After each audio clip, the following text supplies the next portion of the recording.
श्री स्वामी समर्थांची सेवा अनेक संकटातून मुक्तता मिळवून देणारी असते, असा अनुभव अनेक सेवेकऱ्यांना येत असतो. श्री स्वामी समर्थांचे अनेक रूपं देखील पाहायला मिळतात. स्वामींची प्रचिती आलेल्या एका गाणगापूरच्या पुजाळ्याचा अनुभव आज आपण या व्हिडिओमध्ये पाहणार आहोत. अक्कलकोट येथे श्री स्वामी समर्थ महाराज वटवृक्षाखाली बसले होते. त्यांच्याकडे गाणगापूर मंदिराचा पुजारी आला. तो पुजारी श्री स्वामी समर्थ यांची परीक्षा पाहायला आला होता.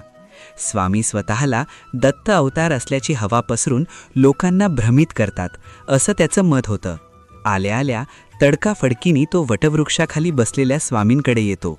त्याला पाहिल्याबरोबर स्वामी समर्थ महाराज म्हणतात, "काय रे, गाणगापूर मंदिराचा तो पुजारी ना? आम्ही कोण ही परीक्षा घ्यायला आला ना?" पुजारी चपापतो, पण स्पष्टपणे कबुली देतो.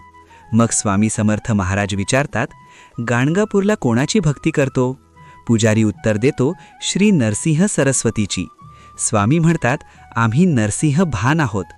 नीट बघा आम्हाला." पुजारी पाहतो तर काय, स्वामींच्या जागेवर साक्षात श्री नरसिंह सरस्वती महाराज दिसतात.